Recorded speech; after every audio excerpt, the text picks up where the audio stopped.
வணக்கம். இந்த சிறப்பான விளக்க தொகுப்பிற்கு உங்களை அன்போட வரவேற்கிறேன். 1991ஆம் ஆண்டு கைடோ வான் ராசம் அவர்களால் உருவாக்கப்பட்ட பைத்தான் நிரலாக்க மொழி இன்னைக்கு உலகெங்கிலும் உள்ள டெவலப்பர்களோட ஃபேவரேட் இல்லையா? சரி, இன்னைக்கு நாம எதை பத்தி பார்க்க போறோம்னு கேட்டீங்கன்னா, பைத்தானோட இதய துடிப்பாக இருக்கக்கூடிய ஆப்ஜெக்ட் ஓரியன்டட் ப்ரோக்ராமிங், அதாவது ஓஓபியோட ரகசியங்களை தான் ரொம்ப சுவாரஸ்யமா எளிமையா புரிஞ்சுக்க போறோம். இதற்காக ஒரு பெரிய தொழிற்சாலைக்குள்ள நுழைஞ்சு அங்க பொருட்கள் எப்படி படிப்படியா உருவாகுதுன்னு பார்க்குற மாதிரி நீங்க கற்பனை செஞ்சுக்கோங்க. எந்த தாமதமும் இல்லாம நம்ம பைத்தான் தொழிற்சாலைக்குள்ள நேரடியா நுழைவோம். முதலாவது பைத்தான் ஓஓபி முறைமை, அப்புறம் வகுப்புகள், அதாவது கிளாஸஸ், பொருட்கள் அல்லது ஆப்ஜெக்ட்ஸ், கன்ஸ்ட்ரக்டர்கள், இன்ஸ்டன்ஸ் மாறிகள் மற்றும் கடைசியா மெத்தட்ஸ். இதெல்லாம் எப்படி இயங்குதுன்னு தெளிவா பார்க்க போறோம். தொழிற்சாலைக்குள்ள போறதுக்கு முன்னாடி நாம ஒரு முக்கியமான அடிப்படையை தெரிஞ்சுக்கணும். பொருள் அல்லது ஆப்ஜெக்ட் அப்படின்னா என்ன? பைத்தான் குறிப்பீடு என்ன சொல்லுதுன்னா, தனக்கென்று ஒரு நிலை, அதாவது சில பண்புகளோ மதிப்புகளோ இருக்கும். அதே போல வரையறுக்கப்பட்ட சில நடத்தைகள், அதாவது மெத்தட்ஸ் இருக்கும். இது ரெண்டும் சேர்ந்த எந்த ஒரு தரவும் ஒரு ஆப்ஜெக்ட் தான். இதுதாங்க அடிப்படை. இதை மட்டும் உங்க மனசுல நல்லா பதிய வச்சுக்கோங்க. சரி, முதலாவது பகுதி பைத்தான் ஓஓபி முறைமை. உங்களுக்கு ஒரு விஷயம் தெரியுமா? பைத்தான் எதற்கும் வளைந்து கொடுக்கக்கூடிய ஒரு சூப்பரான மொழி. இது ஒரு மல்டி பாரடைம் மொழி அப்படின்னு சொல்லுவாங்க.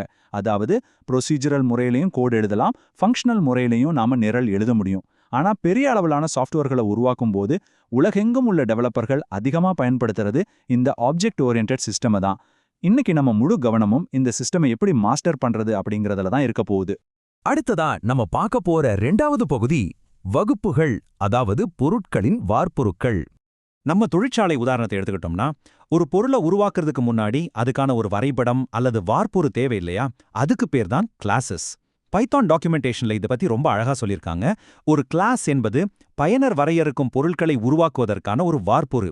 இந்த பொருட்கள் பொதுவாக தங்களின் புதிய நிகழ்வுகளுக்கான தொழிற்சாலைகளாக செயல்படுகின்றன. சுருக்கமா சொல்லணும்னா, கிளாஸ் அப்படிங்கிறது ஒரு ஐடியா, ஒரு பிளான். அந்த பிளானை வச்சு தான் நாம பல புதிய பொருட்களை தொடர்ந்து உருவாக்க போறோம். இதை எப்படி கோட்ல எழுதுறதுன்னு நீங்க யோசிக்கலாம். ரொம்ப சுலபம். கிளாஸ் அப்படிங்கிற முக்கிய சொல்ல பயன்படுத்தி, உதாரணத்துக்கு பிலாசபர் அப்படிங்கிற பெயர்ல ஒரு தொழிற்சாலை வரைபடம் எப்படி அழகாக உருவாக்கப்பட்டிருக்குன்னு இங்க நீங்க பார்க்கலாம். பைத்தானில் ஒரு கிளாஸை உருவாக்க நீங்களும் இதே எளிய முறையை தான் ஃபாலோ பண்ணுவீங்க. இது உண்மையிலேயே ஒரு அருமையான ப்ளூ பிரிண்ட். இப்ப மூணாவது பகுதிக்கு வருவோம். பொருட்கள், அவற்றின் நிலை மற்றும் நடத்தை. வரைபடத்தை பார்த்துட்டோம். இப்போ அசம்பிளி லைன்ல இருந்து முழுசா உருவாகி வெளியே வர்ற அந்த உண்மையான தயாரிப்பு பொருளான ஆப்ஜெக்ட்ஸ் பத்தி பார்ப்போம். கிளாஸுக்கும் ஆப்ஜெக்ட்டுக்கும் என்னங்க வித்தியாசம்? கிளாஸ் அப்படிங்கிறது ஒரு நிலையான பிளான் அல்லது வார்ப்புரு மட்டும்தான். ஆனா ஆப்ஜெக்ட் என்பது அந்த பிளானை வச்சு உருவாக்கப்பட்ட உண்மையான தரவுகளை கொண்ட நிஜமான மென்பொருள் உருவம். இது ரெண்டுக்கும் உள்ள இந்த வித்தியாசத்தை நாம மிக தெளிவா புரிஞ்சுக்கணும்.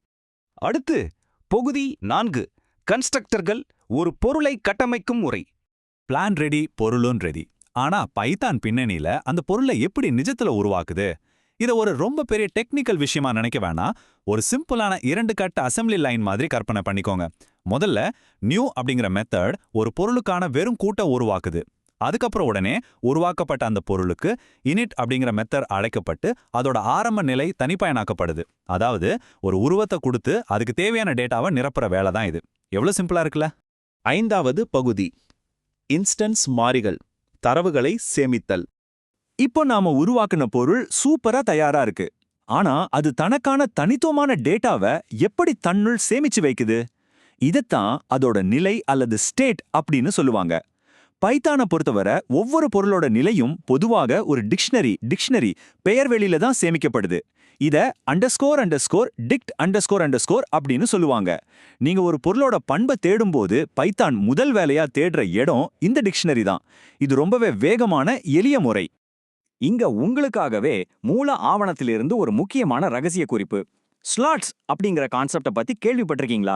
ஒருவேளை நீங்க ஆயிரக்கணக்கான பொருட்களை உருவாக்க வேண்டிய தேவை வருதுன்னு வச்சுப்போம். அப்போ ஒவ்வொரு பொருளுக்கும் தனித்தனி டிக்ஷனரியை உருவாக்கினா மெமரி நிறைய செலவாகும் இல்லையா? அதை தவிர்க்க முன்கூட்டியே இடத்த ஒதுக்குற ஒரு சூப்பரான வழிதான் இந்த ஸ்லாட்ஸ். இதை யூஸ் பண்ணும்போது நினைவகம் பெருமளவு மிச்சமாகும், உங்க கோடும் ரொம்ப ஃபாஸ்டா ரன் ஆகும். இது கண்டிப்பா பைத்தான்ல ஒரு கேம் சேஞ்சர் தான். சரி, நாம இன்னைக்கு பார்க்க போற கடைசி பகுதி, பகுதி 6, மெத்தட்ஸ், பொருளின் நடத்தையை வரைமுறைப்படுத்துதல்.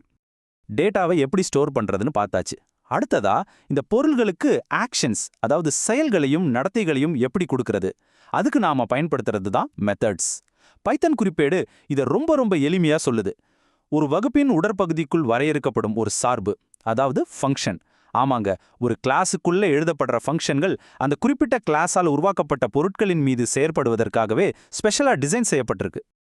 இந்த மெத்தட்ஸ்குள்ள சில சிறப்பான வாசிப்பு மட்டுமே, அதாவது ரீட் ஒன்லி பண்புகள் இருக்கு தெரியுமா?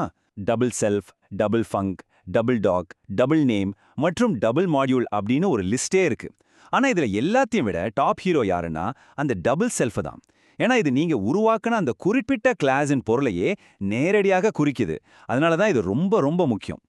ஒரு மெத்தட் அழைக்கப்படும் போது பேக்ரவுண்ட்ல நிஜமா என்ன நடக்குதுன்னு உங்களுக்கு தெரியுமா? அந்த மெத்தட் ஒரு சாதாரண ஃபங்க்ஷனாகத்தான் பைத்தானால் அழைக்கப்படுது. ஆனா ஒரு மேஜிக் என்னன்னா, அதற்கான வாதங்கள் பட்டியல்ல, அதாவது ஆர்குமெண்ட் லிஸ்ட்ல முதல் ஆளா அந்த பொருள், அதாவது செல்ஃப் ஆட்டோமேட்டிக்கா முன்னாடி போய் உட்காந்துக்கும். இது பைத்தானோட மிகச்சிறப்பான ரொம்பவும் யூனிக்கான ஒரு விஷயங்க. அவ்வளோதாங்க. பைத்தான் ஓஓபி பத்தின ஒரு தெளிவான முழுமையான மனவரைபடத்தை நாம வெற்றிகரமா உருவாக்கிட்டோம். வரைபடங்கள் எப்படி கட்டமைக்கப்படுது, அதிலிருந்து தயாரிப்புகள் எப்படி உருவாகுது, அவற்றுக்கு டேட்டாவும் ஆக்ஷனும் எப்படி கொடுக்கப்படுது அப்படிங்கிற முழுமையான சிஸ்டமை நீங்க இப்ப தெரிஞ்சுக்கிட்டீங்க. இப்போ உங்க கையில ப்ளூ பிரிண்ட் இருக்கு. இந்த பைத்தான் ஓபியை பயன்படுத்தி நீங்க எத்தகைய தொழிற்சாலையை உருவாக்க போறீங்க, நீங்களே புதிய கிளாஸஸை எழுதி பழகுங்க, எக்ஸ்ப்ளோர் பண்ணுங்க. உங்களுடைய பைத்தான் கற்றல் பயணம் சிறக்க வாழ்த்துக்கள். மீண்டும் அடுத்ததொரு சுவாரஸ்யமான தலைப்பில் சந்திப்போம்.